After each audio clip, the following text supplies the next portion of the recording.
Hello，歡迎大家收睇寵物健康你要知，我係 Dr. Eric， 呢位呢就係我哋今日嘅小助手 XO 仔。今日呢，我想同大家分享下一個好多主人自主都好想知道或者係關注嘅問題，就係胰臟炎。咁我想同大家分享下胰臟炎嘅成因啦，佢嗰個病徵啦，同埋點樣去治療同埋預防呢一個疾病嘅。胰臟咧其實就係一個消化嘅器官嚟嘅，佢個位置咧就係一個胃啦同埋十二指腸附近嘅位置。我哋可以用 XO 仔嚟做一個 model 啦，咁嗰個位置咧就會大概喺前腹嘅位置嘅，咁喺呢一度喺嗰個胃同埋個腸道附近啦，係啦，佢通常喺下面少少嘅位置啦。咁胰臟究竟係有啲咩功能呢？主要咧會分兩個嘅作用嘅，其中一個咧就係叫外分泌腺，另一個就內分泌腺。咁外分泌腺嘅作用咧，主要就係消化一啲食物啦，譬如脂肪同蛋白、食物營養咁樣嘅，係啦。另外內分泌腺咧就係會釋放一啲胰臟嘅酵素，去幫助控制身體入面嘅血糖情況。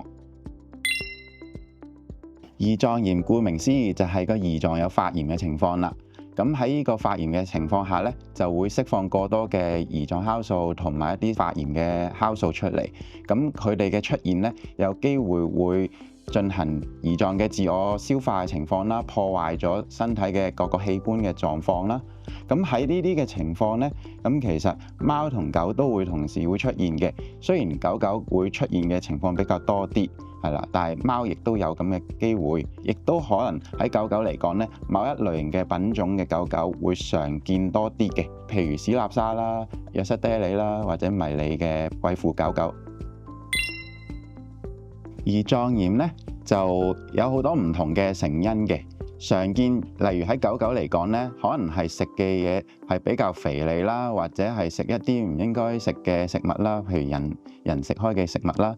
亦都可能係因為身體嘅問題，譬如一啲新陳代謝嘅疾病，或者一啲內分泌嘅問題，譬如糖尿病啦，或者婦恩氏症咁樣嘅情況都唔定嘅。甚至乎可能食過某一啲嘅藥物，或者係中毒嘅情況，都可能會引致呢個胰臟炎情況。不過亦都有好多嘅情況咧，尤其是喺貓貓嚟講，佢哋可能有好多嘅情況係冇特定嘅原因而引發咗呢個胰臟炎嘅情況。咁喺有胰臟炎嘅情況下呢，通常佢哋會出現嘅症狀呢，就係會有屙啊、嘔啊、食慾不振嘅情況啊。另一個比較明顯嘅就可能會有腹痛嘅情況啦，譬如佢會弓起個背啦，冇乜精神啊，同埋可能會流口水啊等等咁嘅情況添。咁有胰臟炎嘅情況下呢，通常我哋都係以呢個支援治療為主嘅，因為佢哋通常都會有屙、嘔等等嘅情況啦。咁我哋就會針對呢啲病徵去進行一啲治療，譬如要止嘔、止屙或者止痛等等嘅藥物，幫助佢哋去舒緩嗰個病情，等佢個身體去慢慢去恢復返。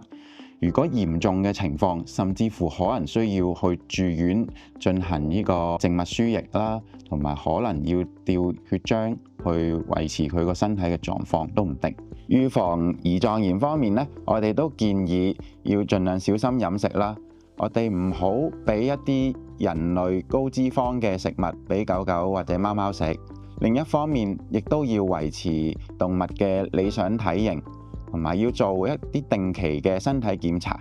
如果有啲藥物係唔清楚嘅話，都需要向獸醫查詢，睇下佢哋適唔適合動物去食啦，同埋盡量避免佢哋接觸到一啲有可能有毒嘅毒素。多謝大家收睇寵物健康你要知，我係 Dr. Eric 同埋 XO 仔，記得 like、subscribe 同 share 去了解寵物健康大小事啊！